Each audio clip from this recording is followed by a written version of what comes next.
Hello everyone, my talk is called Game Design from the Sound Up, and before I get into it, just a bit about me. My name's Sean Soraghan. It's difficult to say as we've just been over. I used to work at Rolly, who were a music technology startup in London as a audio programmer there for like 4 years, and then I was with Audio Kinetic working on Wise again as an audio programmer. And for like 4 or 5 years again, and now, as of the start of this year, I'm with Larian Studios as a technical sound designer, working on Baldur's Gate 3, which should be coming out next year. So, about the talk. I will talk about game design and game design from the sound up and what I mean by that phrase. And then I'll talk about a little game design experiment I did just for this talk to put my kind of idea into practice, which involves recording and designing some sounds and using those sounds as the basis for a game. So recording them and designing them without any game idea to start with, and then using that to inspire a game, and how that leads to character implementation and then the final implementation. And I'll conclude with some key takeaways from this little experiment that I did. So, getting into it, I've got here what you might consider like the kind of traditional way that game design works, but I know like there's many variations and you might not agree and stuff, but this fits the talk, so just go with it. In the top left, you're running like from the top left to the bottom right, so you start with like some whiteboard design, some kind of ideas for a game, and then you might start thinking about narrative and mechanics and how they go together, and that will influence your character design, your visual assets, your level design, and not always, but often you'll tack sound on at the end. And you might even do like white boxing without sound, and then sound will be like, now it's kind of ready, let's add sound as a second step. Which, you know, I'm not really complaining about that. That's kind of natural given how the world works. You know, sound is often like a reaction to things that happen, so it does make sense. But as a sound person, it can sometimes be frustrating to be at the end of the chain, and be the bottleneck and have the pressure, and also get less resources at the same time because sound is less important. So my idea that I've had bouncing around my head for a while was just to like do some sound design, some sound recording without any preconceptions of a game, and use that to just influence the design and implementation of a game. So you start with the sounds and the recording, and what you do after might change order. You know, you might like record some interesting sound and be like, well, that sounds like a dinosaur. I'm going to make a dinosaur, and then the game will be about dinosaurs. Or you might just record some general sounds and be like, this could be that interaction, this could be that interaction, and then make characters from that. So that's the idea. Just going to check the time. Okay. So the experiment that I came up with for this talk to kind of put this into practice is, record a bunch of sounds, create some sound effects, and then make a game from that. So beginning with the sounds, the first thing I did was I just found some objects in my flat, went into my little cupboard and recorded them.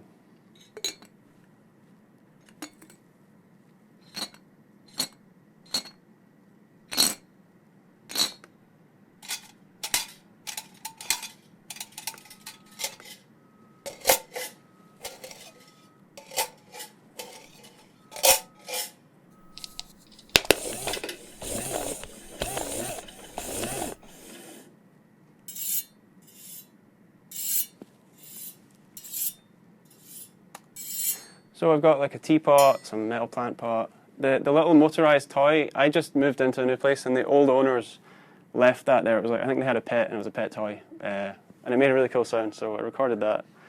I'm just going to look at my slides to see what video should be next. Okay, yeah, so the next thing I did was, around about the time I came up with this idea, my brother was hosting my family like for a big barbecue, so I went round to his house, and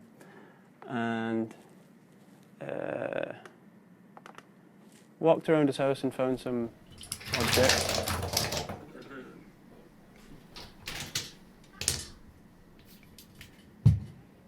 This is like a cajon that he's got, so I just recorded some thuds.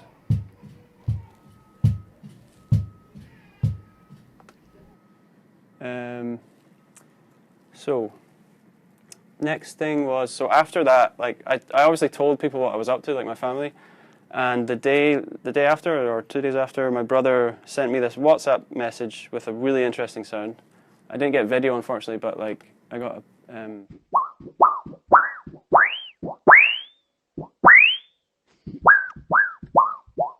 so that's like a kind of metallic poster thing that he had in his house, and he was just shaking it, which was really interesting. So that kind of gives you a flavour of the sounds I recorded. I recorded some more as well from my brother's house and stuff, but those are the main ones I used. And just getting into like a little bit of, so that was the first kind of stage, record some raw audio files. Next thing I did was design some sounds by like layering and stuff. So I first tried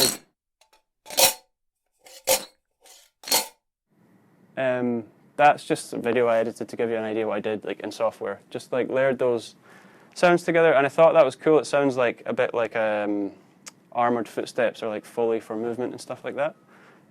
So that was like sparking ideas in my head, and then I added the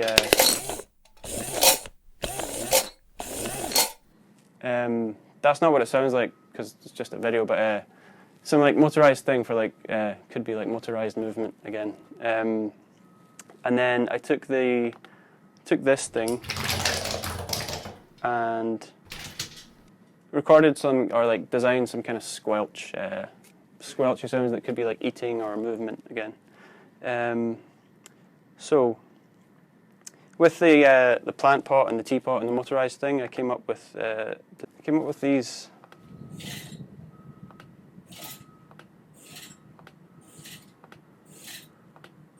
That's like that layered one I was talking about. And then the squelches. So that was me just like taking the raw files and designing some sounds. And then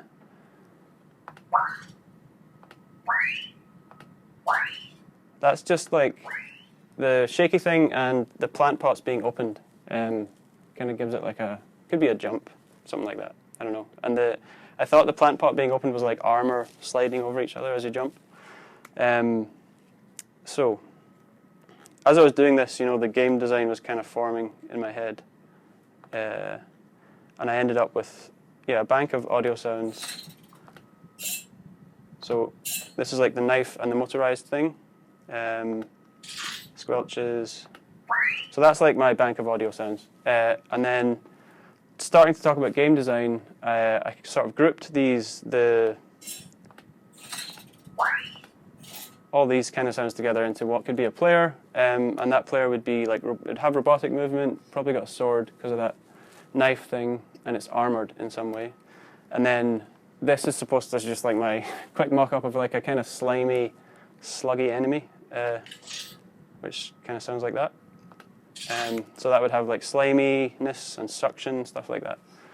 Now the next thing I wanted to do was like implement these two characters, which are going to be focused in the game, be the focus of the game. And I would love to at some point do this myself and like spend time rigging and modeling stuff and animating stuff, but that takes me ages because it's not my forte, and I enjoy it, but it just takes way too long. So I just went on Open Game Art and found some 2D stuff, as you do.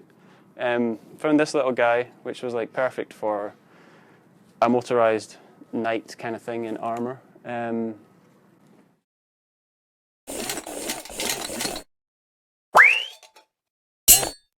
So that's like an early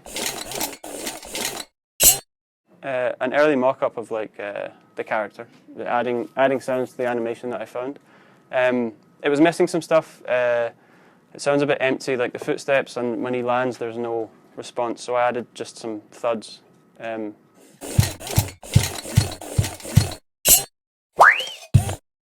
So those thuds are just the cajon hits that I showed you earlier. So going back to,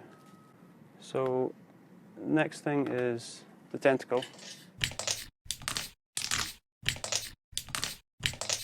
That's just another thing I found on Open Game Art. Sorry, I should show you that. This thing, another 2D asset I found on Open Game Art, just a little animated tentacle. and I added those squelchy things to the animation, like you just saw. So I think I'm running out of time. So the last thing about the implementation is I was putting them together in Unity, and they needed some sort of environment. So I had an ambient recording of rain and atmosphere that I'd recorded ages ago. So I'm cheating a little bit here because I didn't record that in the time, but what are you going to do? And then I found, again, this like nice texture on OpenGameArt, which kind of goes with that, and also kind of goes with the night theme a little bit. And yeah, so some early mock-ups of the game. It's not really a game, it's just like 2 characters and the most minimal interaction you could think of. But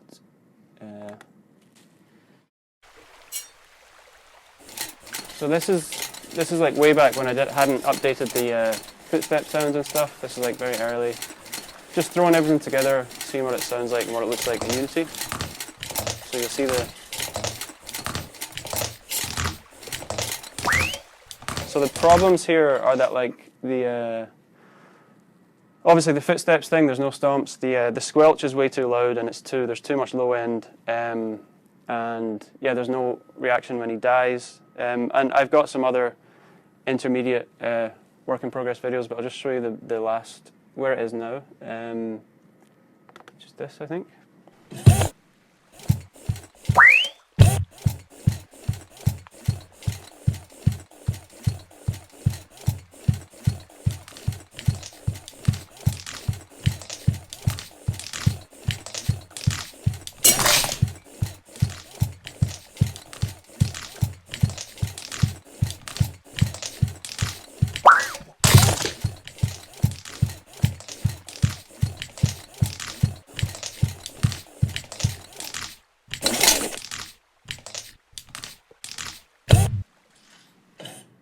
So that's what I ended up with. So that was just like, a little experiment to put that idea into practice. I think I've got like a conclusion slide somewhere.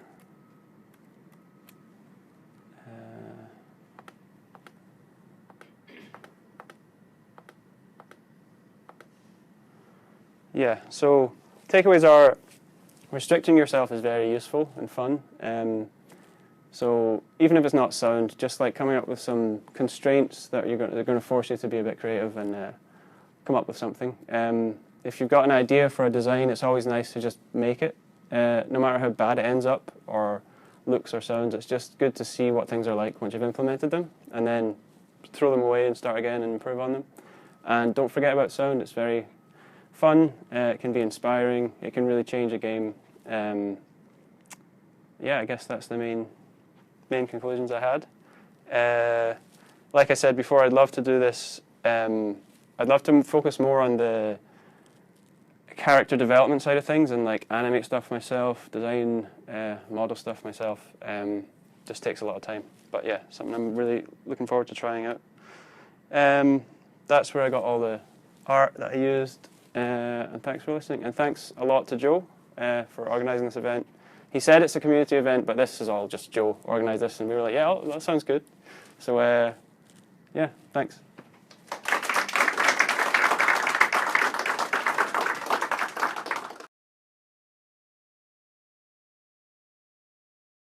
Yeah. Yeah, I found this very interesting. And like, I was thinking, how can you disconnect yourself from the real object that's making the sound to the idea in a way that you are not? I find it would be interesting to disconnect yourself so you are not influenced by the real object. You know what I mean? Yeah. Have you thought of the yeah. Because if it's a metal thing, will you end up designing a metal character, or maybe?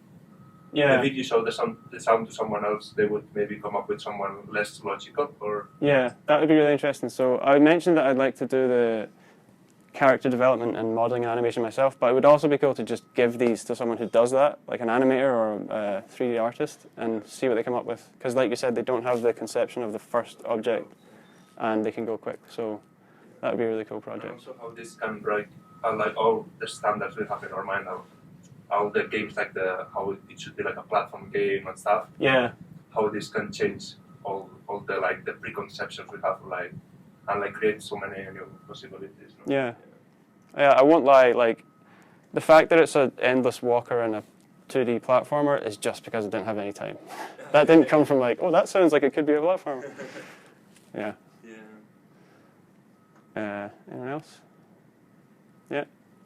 I was super buzzing to hear that you were working on Baldur's Gate, because Larry are awesome. Cool. Was I right to say that I might have maybe missed at the start? Is this your first job in games? No, before this I was working for Audio Kinetic who make Wise as a tools programmer. So I guess what I want to ask is like, what have you found working for Larry? I know you've not been there that long. Like, what's the experience been like for you? Has it been much different from what you've done in the past with looking at sound design, sound engineering, or is it kind of more similar to what? It's a bit different because I was an audio programmer before, and now I was a programmer for Wise, so I was like working on Wise the tool, and now I'm a user of Wise, doing like technical sound implementation. So my kind of role is a bit different. When you're a technical sound designer, I think you need to be a bit more reactive, like just fixing things for sound designers and making little scripts. It's very quick, and you change focus a lot. When you're an audio programmer, you might be implementing a full audio system, so you've got like a long stretch ahead of you, and you're like working on big features. That's the main differences I've found. What equipment did you use to record the sounds? A Zoom H5. A Zoom H5, little handheld thing. That was it. Recommend it? Yeah, I'd recommend it. It's very versatile.